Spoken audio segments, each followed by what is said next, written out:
तो अभी ऑप्शन क्या बचता है? अगर आप और ज्यादा मनी प्रिंटिंग नहीं कर सकते हो, आप हर बार बेल आउट करते रहते थे, सरकार मनी प्रिंट करके बैंकों को दे देती थी कि तुम अपना संभाल लो, लेकिन और ज्यादा अभी और ज्यादा क्राइसिस आएगा तो और मनी प्रिंटिंग नहीं कर सकते हैं हम, तो क्या कर सकते हैं? तो अभी हम लोग तभी हम एंड स्टेज में पहुंच चुके हैं कि जहां सरकार के हाथ, जो एक कहावत है अंग्रेजी के अंदर कि when when your solution is a hammer, so every problem looks like a nail। कि मतलब आपके पास अगर हथौड़ा है तो आपको हर एक जो प्रॉब्लम है वो कील की तरह नजर आएगी। क्यों? क्योंकि देखिए अभी सभी सेंट्रल बैंक्स के पास सॉल्यूशन क्या है? मनी प्रिंटिंग करना। उनको कुछ भी प्रॉब्लम होती है, क्या प्रॉब्लम है तुम्हें? अच्छा लड़ाई लग गई है, चलो मनी प्रिंट करके उसको दे दो, हथियार बना देगा। तुम्हें क्या प्रॉब्लम हो रही है? अच्छा लोगों को भुखमरी हो रही है, चलो मनी प्रिंट कर देते हैं। अच्छा बेरोजगारी बहुत बढ़ चुकी है, चलो मनी प्रिंट कर देते हैं। तो मतलब उनके पास एक ही सॉल्यूशन है, मनी प्रिंट करना। लेकिन अगर उनके पास मनी प्रिंटिंग की अगर सॉल्यूशन उनका खत्म हो जाता है, कैसे वो सॉल्यूशन कैसे खत्म हो जाएगा? जब इन्फ्लेशन बहुत ज्यादा बढ़ जाता है, और ऑलरेडी इन्फ्लेशन बहुत ज्यादा बढ़ जाता है, तो आप और मनी प्रिंटिंग नहीं कर सकते हो। वो उसका कहने का मतलब ये होता है ऑलरेडी आग बहुत लगी हुई है, उसके ऊपर आप पेट्रोल नहीं छिड़कोगे तो और ज्यादा आग लगेगी। तो ऐसी वाली स्टेज में क्या करेंगे जब इन्फ्लेशन ऑलरेडी बहुत ज्यादा है और बैंकिंग में बहुत ज्यादा क्राइसिस आ जाता है, फिर क्या कर सकते हैं? तब अभी हम लोग उसी स्टेज में आ चुके हैं कि अभी तक हम बेल आउट देखते थे, फिर 2008 के बाद बेल इन में नए नए कानून बनना चालू हुए। तो ये आज के टाइम, इसके आज जो मेन टॉपिक है, आपको बस इस चीज के बारे में रिसर्च करने की जरूरत है कि बेल इन लॉज के ऊपर। तो क्या हुआ 2008 के बाद? 2008 के बाद मैक्सिमम कंट्रीज को धीरे धीरे समझ आने लग गया कि अब और मनी प्रिंटिंग हम नहीं कर सकते हैं। अगला जो क्राइसिस आएगा वो बहुत बड़ा क्राइसिस आएगा, तो उसके लिए हमें प्रिपरेशन पहले से ही करनी है। और जो इलीट्स हैं ये तो भाई हमें माननी पड़ेगी कि ये लोग बहुत ज्यादा, बहुत टाइम पहले ही ये लोग तैयारी करके रखते हैं। तो ये तैयारी इनकी 2008 के बाद ही स्टार्ट हो गई थी। इनको पता था कि अगला क्राइसिस बहुत बड़ा आने वाला है, तब इन्होंने बेल इन कानून बनाए गए। और कमाल की बात यह है, इंडिया भी उसमें सिग्नेटरी है। तभी मैं बोल रहा हूँ आज के टाइम हमें भी पढ़ने की, इस कानून के बारे में पढ़ने की जरूरत है। तो ये कानून क्या कहता है? Bail in laws, bail in law ये कहता है कि अगर, पहली बात तो उन्होंने डेफिनेशन चेंज कर दी है, आप अभी डिपॉजिटर नहीं हो बैंक के अंदर, आप अभी इन्वेस्टर हो। और आप अगर इन्वेस्टर हो और आपने बैंकों में पैसा जमा किया है, और अगर बैंक डिफॉल्ट कर जाता है, तो पहली बात तो एक एफडीआईसी इंश्योरेंस है, जिस तरह फॉरेन में, इंडिया में भी है इंश्योरेंस, वो बहुत कम पैसा, आप अगर 1 रुपए जमा करते हो तो कुछ पैसा जाता है उसके पास। तो वो गारंटी देती है कि अगर बैंक कोलैप्स हो जाता है तो आपको 5 लाख रुपए गारंटीड मिलेंगे। लेकिन बात यह आ जाती है उसके पास, एफडीआईसी के पास इतना पैसा है कि नहीं है? क्योंकि हर बार, पिछली बार जितने क्राइसिस आए थे, तो वो भी एक टाइप का इंश्योरेंस कंपनी है, मतलब ऐसा कुछ नहीं है, इंश्योरेंस है तो वो बैंकरप्ट हो सकती है। तो हर बार वो क्राइसिस में चले जाते थे, आज के टाइम में भी क्राइसिस में ही है। तो वो तो जब क्राइसिस आएगा तब पता चलेगा कि एफडीआईसी जो है, इंश्योरेंस ये जो होते हैं, इनके पास इतना पैसा है कि नहीं, वो हर एक आदमी को 5 लाख रुपए दे सकती है कि नहीं दे सकती है, वो तो आने वाला टाइम बताएगा। लेकिन पूरे इंडिया में हर एक आदमी को 5 लाख रुपए मिल जाएगा, ये इतना पैसा तो गारंटी नहीं है उनके पास, ये तो श्योर है। तो बेल इन लॉ बेसिकली कहता क्या है? बेल इन लॉ ये कहता है कि अगर बैंक कोलैप्स होता है तो आपका जो पैसा है, जो ऑलरेडी जमा है, उसको हम उस बैंक के शेयर में कन्वर्ट कर देंगे। ये चीज बहुत इंपॉर्टेंट इसलिए है क्योंकि देखिए ये हमेशा एक पॉजिटिव एंगल देते हैं, मतलब किसी भी स्टोरी को। तो कोई भी अगला आदमी जिसको आप समझा रहे हो कि तुम्हारे पैसे डूब जाएंगे, वो बेल इन लॉ पढ़ेगा तो बोलेगा कहाँ पैसे डूब रहे हैं मेरे? मेरे पैसे कहीं डूब थोड़ी रहे हैं। उन्होंने ये थोड़ी बोला है कि आपके पैसे डूब जाएंगे, उन्होंने ये बोला है कि आपके पैसे उस बैंक के शेयर में कन्वर्ट हो जाएंगे। अभी कोई बैंक है, कोई कंपनी आप मान लो, अगर वो बैंकरप्ट हो चुकी है, मतलब उसने दिवालिया घोषित कर दिया है, उसके शेयर का आप करोगे क्या, जो कंपनी ऑलरेडी दिवालिया हो चुकी है?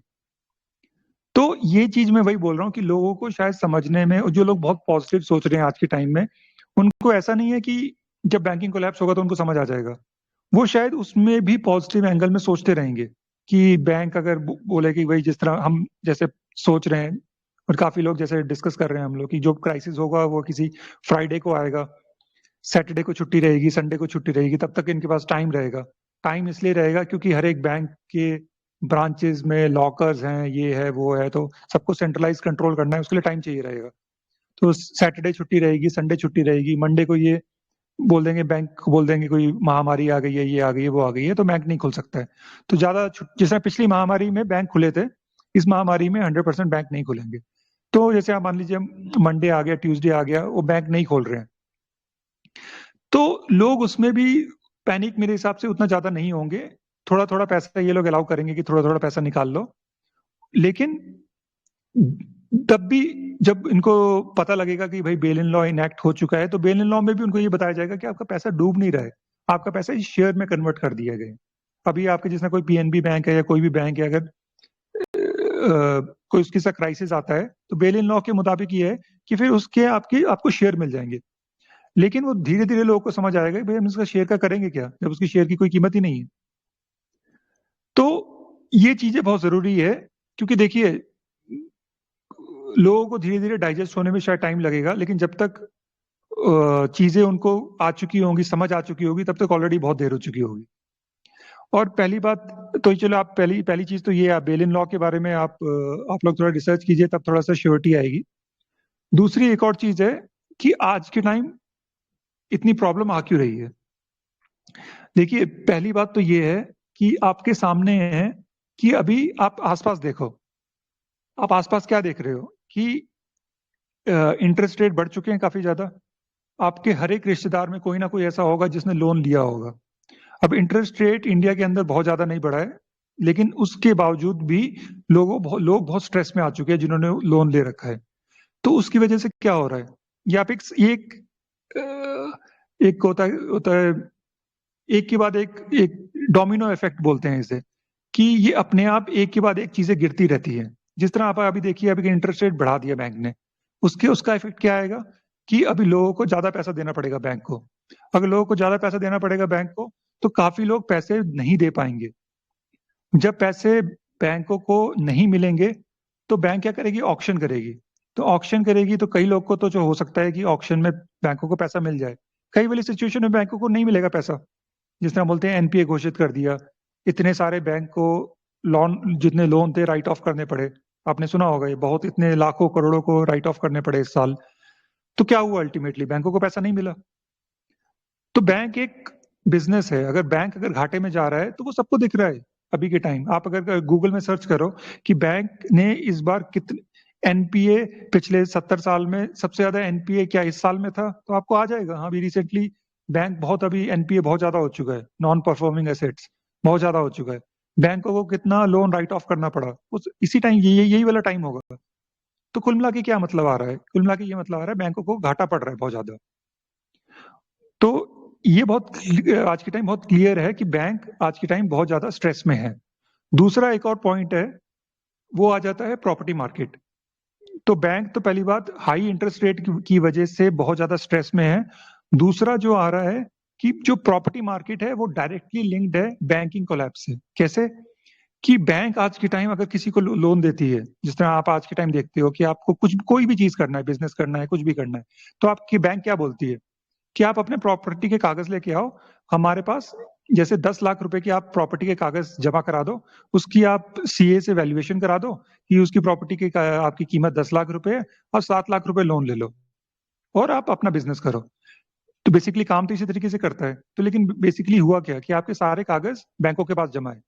अगर बैंकिंग कोलैप्स हो मतलब हाउसिंग मार्केट कोलैप्स हो जाता है, प्रॉपर्टी के रेट बहुत ज्यादा कम हो जाते हैं, अभी वो 10 लाख की जो कीमत है वो अगर 6 लाख हो जाती है या 5 लाख हो जाती है, तो फिर क्या होगा, फिर वो जो पैसा देने वाला है वो बोलता है मैं पैसे दे नहीं सकता, तो बैंक बोल देती है कोई बात नहीं, तू पैसा नहीं दे सकता, मैं तेरी प्रॉपर्टी का ऑक्शन कर दूंगा।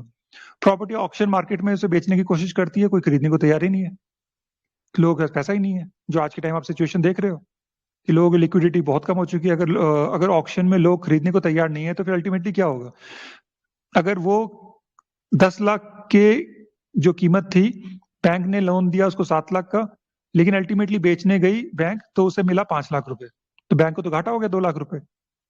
तो अगर हर एक प्रॉपर्टी, अगर हाउसिंग मार्केट कोलैप्स होती है तो पूरे इंडिया की एक साथ होती है, पूरे वर्ल्ड की एक साथ होती है।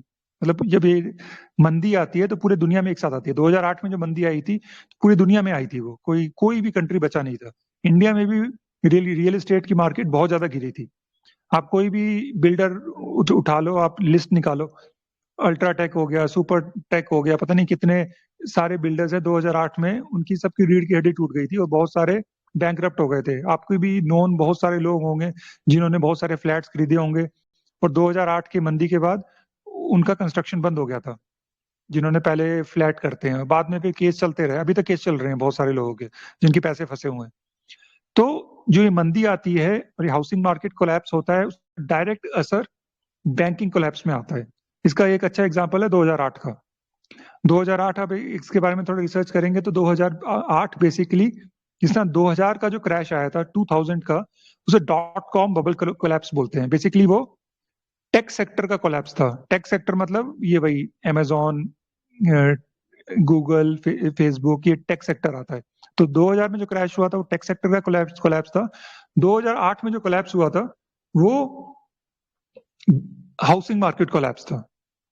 तो जो हाउसिंग मार्केट कोलैप्स हुआ था, तो हाउसिंग मार्केट आप खुद से सर्च करेंगे, जो अमेरिका में हाउसिंग मार्केट कोलैप्स हुआ था, तो उसका असर बेसिकली क्या हुआ था कि जब ये हाउसिंग मार्केट कोलैप्स हुआ था उसके बाद आपने क्या सुना न्यूज के अंदर? उसके बाद हुआ था एआईजी कोलैप्स हो गई थी। एआईजी क्या है? वो दुनिया की सबसे बड़ी इंश्योरेंस कंपनी है। जिस तरह वो टाटा के साथ आज के टाइम कोलैबोरेशन है, टाटा एआईजी। तो जो एआईजी है वो बैंकरप्ट हो रही थी, तो उसको बेल आउट किया गया कि भाई तुम पैसे ले लो। फिर उसके बाद क्या हुआ था? आपने खुद देखा कि सबसे पहले क्या हुआ था, हाउसिंग मार्केट कोलैप्स हुई। उसके बाद एआईजी मतलब इंश्योरेंस कंपनी कोलैप्स हो रही थी। उसके बाद क्या हुआ था? उसके बाद लीमैन ब्रदर कोलैप्स हुआ था। लीमैन ब्रदर एक फाइनेंशियल इंस्टीट्यूट है। तो हाउसिंग मार्केट का कोलैप्स का डायरेक्ट असर फाइनेंशियल इंस्टीट्यूट्स में आता है। क्यों? क्योंकि सब जितने फाइनेंशियल इंस्टीट्यूट्स है, चाहे वो बैंक्स है या कोई भी है, सब ने मॉर्गेज ले रखे, मतलब उन्होंने जो धंधा कर रहे हैं वो कागज जमा करते हैं, प्रॉपर्टी के कागज जमा करते हैं, फिर लोन देते हैं, लोन का पैसा वापस करते हैं वो। तो तभी जो 2008 में जो कोलैप्स हुआ था वो हाउसिंग मार्केट का कोलैप्स से स्टार्ट हुआ था, लेकिन अल्टीमेटली वो बैंकिंग सेक्टर में घुस गया था। और जब बैंकिंग सेक्टर में घुसा था उसके बाद जो लीमैन ब्रदर्स का कोलैप्स हुआ था तब पूरी दुनिया में मंदी आई थी। तो कहने का मतलब ये है कि पहली बात तो जो बैंकिंग सेक्टर आज के टाइम बहुत ज्यादा स्ट्रेस मोड में चल रहे हैं, तो पहला रीजन है high interest rate. High interest rate की वजह से लोग पैसा नहीं दे पा रहे हैं बैंकों को, डिफॉल्ट कर रहे हैं, तो बैंकों को घाटा चल रहा है। दूसरा एक सबसे बड़ा रीजन आ रहा है हाउसिंग मार्केट को कोलैप्स। अगर हाउसिंग के प्राइसेस बहुत ज्यादा डिक्रीज हो जाते हैं, जो लग रहे होंगे, क्यों होंगे? क्योंकि अनअफोर्डेबल रेट रेंज में जा चुके हैं लोग। जब अभी आप आज के टाइम देख रहे हो, मंदी का टाइम चला हुआ है। जब मंदी का टाइम चल रहा है, लोग ऑलरेडी जो मकान बने हुए हैं उसका पैसा नहीं दे पा रहे हैं, नए मकान तो कोई खरीदने का सोच ही नहीं सकता। तो जब अगर हाउसिंग मार्केट के प्राइसेस डाउन जाते हैं तो उसका डायरेक्ट असर भी बैंकिंग सेक्टर में पड़ता है। और सबसे बड़ा जो हॉलमार्क जो आज के टाइम दिख रहा है, तो आपको पहली बात ये समझने की जरूरत है। अगर आप अवेकन्ड हो, आपको पता है, तो आपको ये समझना पड़ेगा कि आज के टाइम पूरी दुनिया एक सेंट्रलाइज्ड एक बंदा कंट्रोल कर रहा है। तो वो बहुत प्लान तरीके से डिसमेंटल कर रहा है। मतलब ये लोग उस तरीके से नहीं करते हैं कि कोई बड़ी सी बिल्डिंग है उसको एक ही बार में उड़ा दिया फिर नई बिल्डिंग बनाएंगे। तो वो एक टाइप में क्या है, लोगों के दिमाग में वो चीज बैठ जाती है और 70-80 सालों तक वो चीज याद रहेगी उनको। वो ये नहीं चाहते कि इतना लोगों की उतनी मेमोरी रहे और इस चीज को याद रखें। तभी वो पीस बाय पीस इतने स्लोली हर एक चीज कर रहे हैं कि लोगों को वो चीज नॉर्मलाइज हो चुकी है। जिस तरह अभी आपको बताऊं तो पूरी दुनिया में ऐसा कोई देश नहीं बता रहा हूँ एक्सेप्शन, विदाउट एनी एक्सेप्शन। पहले के टाइम क्या था पूरी दुनिया में, जैसे फॉरेन कंट्री में होता था सैटरडे 5 डे वीक होता है, वेस्टर्न कंट्रीज में सैटरडे संडे छुट्टी होती है। मिडिल ईस्ट कंट्रीज में वो जुम्मा में वहाँ फ्राइडे को छुट्टी होती है, संडे को वहाँ काम होता है। तो वहाँ पे अलग सिस्टम है, मिडिल ईस्ट कंट्रीज में अलग सिस्टम है, वहाँ पे वेस्टर्न कंट्रीज में अलग सिस्टम है, इंडिया में अलग सिस्टम है। इंडिया के अंदर तो हर एक स्टेट में किसी में सेकंड सैटरडे को छुट्टी है, किसी को सैटरडे को छुट्टी है, मतलब हर एक का अपना अपना सिस्टम है। पूरी दुनिया में अलग अलग सिस्टम चल रहा था, तो टोटल पूरी दुनिया का सेम सेंट्रलाइज सिस्टम किया गया। वेस्टर्न कंट्रीज में तो जो 5 डे वीक तो चल ही रहा था। पूरे मिडिल ईस्ट कंट्रीज में ये जबकि बहुत बड़ी चेंजेस था, बहुत बड़ा चेंज था, क्योंकि उनके लिए फ्राइडे जो जुम्मा होता है वो बहुत होली डे होता है, मतलब बहुत ऑस्पिशियस डे होता है। उस छुट्टी को उन्होंने संडे में शिफ्ट किया गया। इतना वो लोग इस चीज के लिए डेस्परेट थे। तो इवन सारे मिडिल ईस्ट कंट्रीज में भी इन्होंने सैटरडे और संडे को छुट्टी की है बैंकिंग में। और इंडिया के अंदर भी इन्होंने जो सेकंड सैटरडे, थर्ड सैटरडे, ये सारा प्रॉब्लम हटा दिया इन्होंने, और इंडिया में भी इन्होंने सैटरडे और संडे छुट्टी कर दिया है। क्यों किया है? क्योंकि इन्होंने जो करना है वो फ्राइडे को ही करेंगे, और जब ये करेंगे तो पूरी दुनिया में एक साथ इफेक्ट आता है। तो पूरी दुनिया में जब एक साथ इफेक्ट आता है तो पूरी दुनिया में उस समय सैटरडे और संडे को छुट्टी होनी चाहिए। तो आज की टाइम पूरी दुनिया में हर एक बैंकिंग सेक्टर के अंदर पूरे वर्ल्ड में सैटरडे और संडे को छुट्टी है। तो ये जो है, ये जो हम बता रहे हैं, इसका आप जो आप कह सकते हैं, अभी इन्होंने अभी इस चीज के बारे में ये ज्यादा वो नहीं कर रहे हैं। जो साइबर पॉलीगॉन करके भी है, साइबर अटैक का भी ये लोग ऑनलाइन पहले बहुत ज्यादा कर रहे थे ये लोग। आज के टाइम उसकी ज्यादा इंफॉर्मेशन नहीं दे रहे हैं वो लोग, लेकिन ज्यादा मोस्ट प्रोबेबली चांसेस हैं कि ये साइबर अटैक करके ही ये चीज होगी। जैसे अभी आपको कल परसों की न्यूज बताता हूँ। कल परसों इन्होंने बताया कि यूपीआई से आप ऑलरेडी 1 लाख रुपए पेमेंट कर सकते थे, तो अभी बोल रहे हैं कि भाई खुशखबरी है कि आप यूपीआई मतलब ये गूगल पे इन सब से आप 5 लाख रुपए का ट्रांजैक्शन कर सकते हो।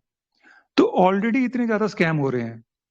तो अगर आप 5 लाख रुपए का आप ऑलरेडी आप जो छोटे मोटे इतने बड़े इतने स्कैम हो रहे हैं उसको तो आप कंट्रोल कर नहीं पा रहे। तो अगर आप 5 लाख रुपए की लिमिट डाल दोगे तो बेसिकली आपका चूना लगने का लिमिट भी अब 5 लाख रुपए हो चुकी है।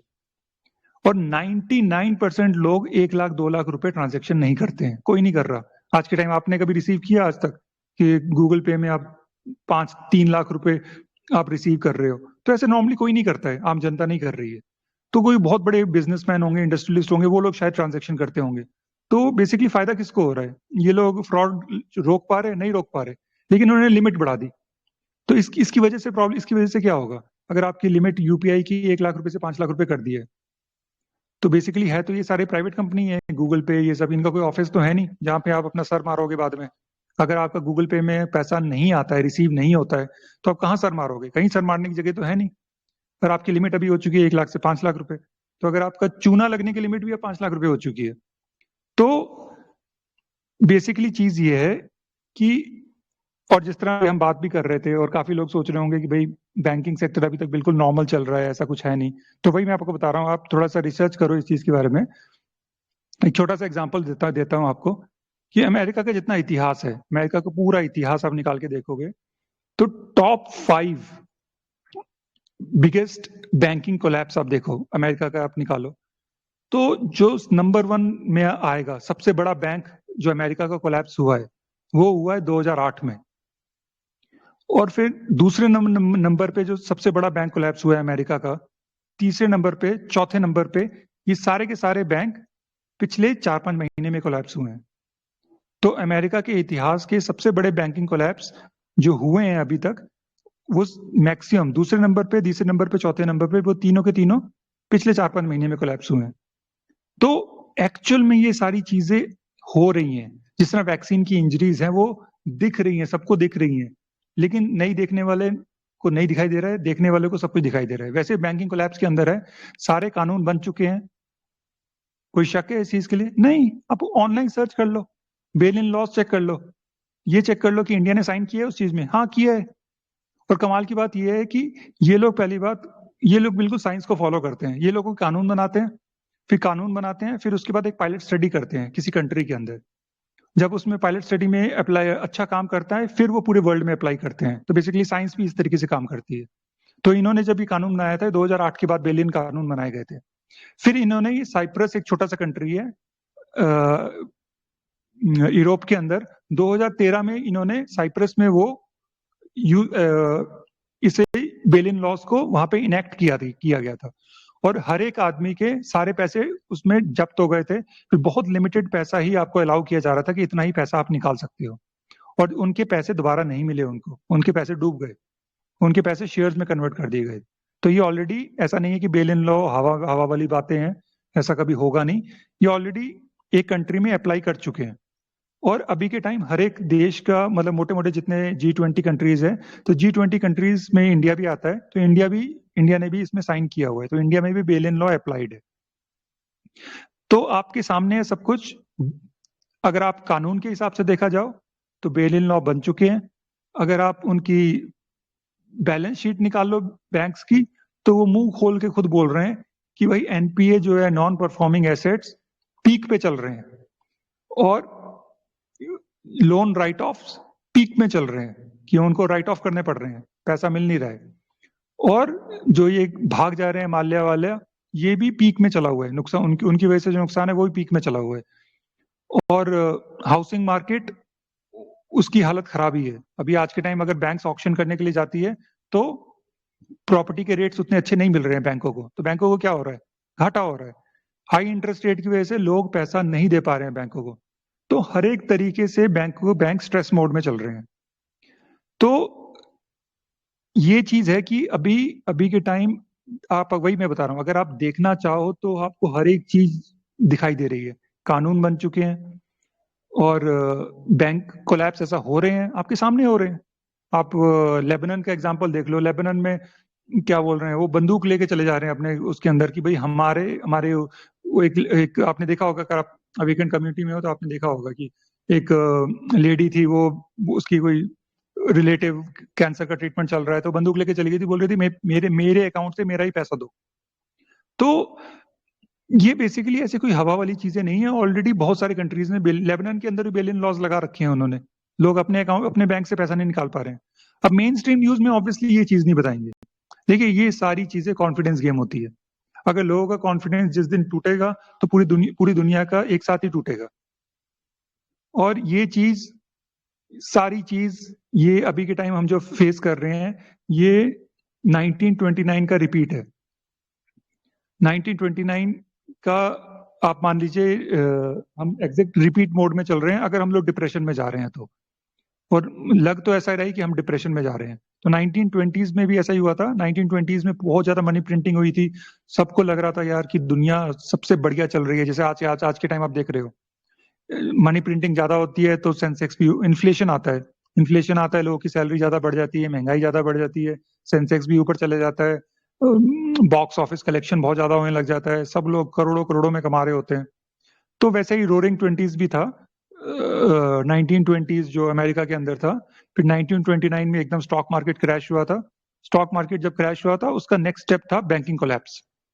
जब बैंकिंग कोलैप्स हुआ था, फिर 29 ईयर्स तक मंदी में चल रहा था अमेरिका। उसका जो असर था, जो 10 साल की मनी प्रिंटिंग हुई थी, उसका असर 29 ईयर्स तक रहा था। तो ग्रेट डिप्रेशन जो था, उसका इफेक्ट 29 ईयर्स तक रहा था। और ग्रेट डिप्रेशन में अब जैसा अमेरिका के अंदर था कि बहुत लग्जरी पॉश लाइफ चल रही थी रोरिंग 1920s में। 1929 के करीब लोगों के पास खाने को नहीं था। लोग कूड़ों में खाना ढूंढ रहे थे। जो आज के टाइम वेनेजुला जैसे कंट्रीज में चला हुआ है हालत, तो कि लोग कूड़ों में खाना ढूंढ रहे हैं, वो अमेरिका के अंदर भी वो हालत पहुंच चुकी थी। तो ये जो इकोनॉमी की जो साइकिल है, इसके साथ आप ज्यादा छेड़छाड़ करोगे तो ऐसे इफेक्ट्स भी आते हैं। तो आप जो प्रॉस्पेरिटी देख रहे हो चारों साइड में, तो ऐसा नहीं है कि हमेशा रहने वाली है। और अगर हम लोग उसी डिप्रेशन में चले जाते हैं तो यहाँ भी हालत खराब होगी होगी। तो देखिए, इसमें सॉल्यूशन के बारे में बात कर लेते हैं कि देखिए इसमें फिर सॉल्यूशन क्या है। सॉल्यूशन देखिए, इसके अंदर ये है कि पहली बात तो आपको उसको रिसर्च करना है। क्योंकि देखिए होता क्या है कि जब तक, ये मैं अपने पर्सनल एक्सपीरियंस से बता रहा हूं आपको, कि ये मुझे 2015 से पता थी ये चीज, कि 2015 से पता था कि ये सारी चीजें होने वाली है। इंफॉर्मेशन होना चीज अलग चीज है, उसके ऊपर एक्ट करना अलग चीज है। क्योंकि जब तक होता है ना, आप एक थ्रेशोल्ड तक नहीं पहुंचोगे कि आपको पता है कि ये सब चीजें होंगी, मुझे पता है ये सब चीजें होंगी, लेकिन आप उस पर स्टेप नहीं उठाओगे। तो आप स्टेप कब उठाओगे, जब आपको झटका लगेगा, अरे ये चीज हो गई, अब भागो। तो बेसिकली अवेकन कम्युनिटी के साथ भी यही था, सबके साथ यही था कि सब लोगों को पता था क्या होने वाला है। वो जब तक कोरोना वाला झटका नहीं आया ना, कि हम, जैसे मुझे भी पता था भाई क्या होने वाला है, सब कुछ ये ये महामारी आएगी, ये सब पता है, लेकिन कोई किसी ने कोई प्रिपरेशन की नहीं थी। क्योंकि नॉलेज है लेकिन एक्ट नहीं किया है। एक्ट कब किया, जब कोरोना महामारी आ गई कि हमें पता है कि कुछ होने वाला है और हो गया। तो वो अभी नहीं होना चाहिए। क्योंकि अगर आप उस चीज तक वेट करोगे कि आपको नॉलेज है, सब कुछ है, लेकिन आपने एक्ट नहीं किया है, तो उसका टाइम तो नहीं मिलने वाला है। क्योंकि इस जो बैंकिंग कोलैप्स होगा, इसमें आपको टाइम नहीं देने वाले हैं। तो बेसिक इसका पर्पस भी यही है जो ये लोग कर रहे हैं, इतना फ्राइडे के टाइम करेंगे। तो बेसिक पर्पस भी यही है, क्योंकि आपको अगर टाइम दे देंगे तो फिर आप तो सब लोग होता है ना, अगर एक बैंक के आगे लाइन लगने लग गई, लोगों को पता लगने लग जाएगा कि भाई बैंक से पैसा नहीं निकल रहा है, तब तो सब लोग पहुंच जाएंगे लाइन लगाने के लिए। तो कॉन्फिडेंस लूज नहीं होना चाहिए इस चीज के बारे में। तो इसका जो आया है कि इसका फिर जैसे काफी लोग बोलते हैं कि भाई इसका फिर सॉल्यूशन क्या है, फिर क्या करना चाहिए। तो पहली बात तो देखिए नॉलेज होनी चाहिए कि, और आप उसके ऊपर स्टेप उठा रहे हो तो स्टेप्स के अंदर उठाने, ये बहुत बड़ा चीज आई थी, छोटी चीज नहीं है। नॉलेज होना अलग चीज है, स्टेप उठाना अलग चीज है। तो अगर आप स्टेप उठाने में आ जाते हो कि भाई अगर मुझे लगता है कि ये चीज होगी तो क्या करना चाहिए, तो पहली बात तो ये है कि बैंक्स के बारे में आपको नॉलेज होनी चाहिए। जिस तरह अभी के टाइम आप चीजें देख रहे हो कि बैंक्स, हम लोग एक कंसोलिडेशन वाली फेज में चला हुआ है। जैसे मैं बता रहा था आपको कि ये लोग नहीं चाहते कि अगर कोई चीज कोलैप्स करना है तो एक बहुत बड़ा जैसे बिल्डिंग है धड़ाम से गिरा दिया, और फिर तो लोगों के माइंड में वो चीज का इम्पैक्ट रहता है। तो ये चाहते हैं कि स्टेप बाय स्टेप कोई चीज हो। जैसे कि अभी आप बैंकिंग सेक्टर में देख रहे हो, पहले के टाइम इतने सारे बैंक थे, ओरिएंटल बैंक, ये बैंक, तो धीरे धीरे भी ये कंसोलिडेशन फेज में चला हुआ है कि बैंकों को कम से कम किया जा रहा है। अभी हमें इनका एंड गोल क्या है वो तो हमें पता है। जैसे अगर 10,000 बैंक है तो फिर ये लोग क्या कर रहे हैं, 10,000 कंट्रोल करना मुश्किल हो जाता है ना। पहले के टाइम क्या सिस्टम था वो बताता हूँ आपको, इंडिया के अंदर बता रहा हूँ। इंडिया के अंदर पहले क्या था, जो कोऑपरेटिव बैंक्स थे वो, उनका अपना सिस्टम था, वो आरबीआई के अंडर में नहीं थे। और पोस्ट ऑफिस हो गया, ये डायरेक्टली गवर्नमेंट ऑफ इंडिया के अंदर आता है। और तो गवर्नमेंट ऑफ इंडिया, आप पोस्ट ऑफिस में जो पैसा जमा कर रहे हो वो सरकार के पास जा रहा है, जो बैंकों को जमा कर रहे हो वो बैंकिंग सेक्टर के अंदर रह रहा है। तो बेसिकली था, अलग अलग सिस्टम था। कोऑपरेटिव बैंक्स है वो आरबीआई के अंडर में नहीं है, और जो बैंकिंग सेक्टर है वो आरबीआई के अंडर में है। जो पोस्ट ऑफिस है वो डायरेक्टली सरकार के पास पैसा जा रहा है। तो अलग अलग चीजें, सिस्टम चला हुआ था। अब ये थोड़ा कंसोलिडेशन में कर रहे हैं। अगर कोई चीज, आपको एक आदमी को सब कुछ कंट्रोल करना है तो कंसोलिडेट करना पड़ेगा। तो पहले क्या किया इन्होंने, जो कोऑपरेटिव बैंक्स है हर एक गांव गांव में है, उसको डायरेक्टली आरबीआई के अंडर में लेके आ चुके हैं। ये लोग ऑलरेडी लेके आ चुके हैं। अब क्या है, अगर 10,000 बैंक्स है तो अभी क्या कर रहे हैं, फिर ये धीरे धीरे कम कर रहे हैं कि भाई जैसे 10,000 है उसको 5,000 करो, 3,000, 3 करो। बेसिकली इनका एम क्या है, 3,000 करो, 1,000 करो, 500 करो। लास्ट में क्या करना है इन्होंने, 40 करो, 30 करो, 2 करो। लास्ट में बड़े बड़े 2-3 बैंक रह जाएंगे। मेन मोटिव इनका यही है कि वो जो बैंक होंगे वो टू बिग टू फेल हो जाएंगे, कि ये फेल नहीं हो सकते। लेकिन लास्ट जब बिल्कुल एंड स्टेज में पहुंचेंगे तो हमें पता है ये चीज कि लास्ट में इन्होंने सीबीडीसी लॉन्च करनी है। और अगर आपको पता है, अभी ऑलरेडी आप खुद आप खोल के देखो तो अभी क्या चल रहा है। पंजाब नेशनल बैंक में 2 बैंक जोड़ चुके हैं। और कोई भी, जो आप कोई भी बैंक लिस्ट निकालो तो बड़े बड़े जो 16 बैंक थे उसको 7-8 बैंक्स में ऑलरेडी शिफ्ट कर चुके हैं वो लोग, मर्ज कर करके। तो ये सब कंसोलिडेशन फेज चली हुई है अभी के टाइम में।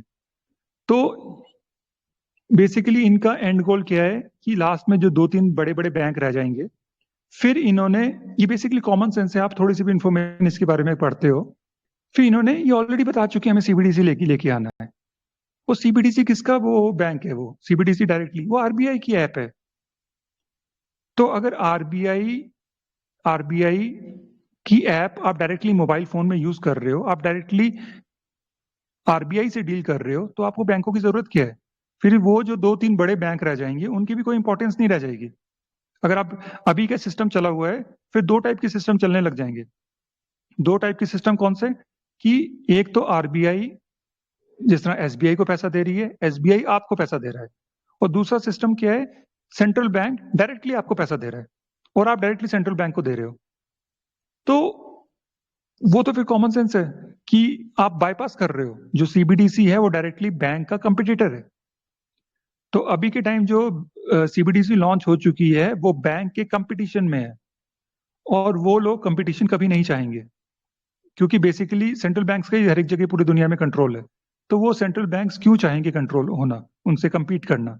यहाँ पे प्रॉब्लम यहाँ पे ये आ जाती है कि ये हमें पता है कि जो जितने इलीट्स हैं, मोस्टली जिनके हम नाम बोलते हैं, चाहे रॉथचाइल्ड हो गए, हेनरी किसिंजर हो गए, जॉर्ज सोरोस हो गए, ये जितने बड़े बड़े इलीट्स हैं ये सारे बैंकर्स हैं। और बेसिकली जो फेडरल रिजर्व बैंक है वो भी यही ऑन करते हैं, और जो बड़े बड़े बैंक्स हैं वो भी यही ऑन करते हैं। तो आज के टाइम प्रॉब्लम यहाँ पे ये आ रही है कि जो लास्ट में 2-3 बैंक बचेंगे जो टू बिग टू फेल होंगे, उनके मालिक भी वही हैं और सेंट्रल बैंक के मालिक भी वही हैं। तो वो लोग की अपनी म्यूचुअल अंडरस्टैंडिंग हो, क्योंकि ओनर तो वही है, जो लास्ट के बड़े बैंक्स हैं और जो सेंट्रल बैंक्स हैं। तो वो उनकी म्यूचुअल अंडरस्टैंडिंग हो कि लास्ट में वो क्या करेंगे।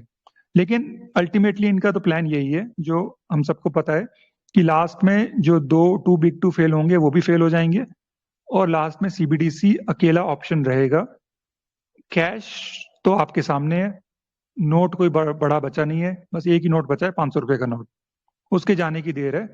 फिर और तो कोई बड़ा कैश है नहीं, तो 500 रुपए नोट की जाने की जरूरत है, और फिर कैश तो अपने आप ही बंद हो गया है। और फिर सीबीडीसी अकेला आ जाएगा, उसमें आपको कोई इंटरेस्ट भी नहीं मिलने वाला है। सीबीडीसी में ग्राहक के लिए एक चीज नहीं है। आज के टाइम इन्फ्लेशन है, अगर 8% मान लो अगर इन्फ्लेशन है, तो एटलीस्ट आपको 6-7% ब्याज तो मिल रहा है। सीबीडीसी में तो 0% ब्याज है।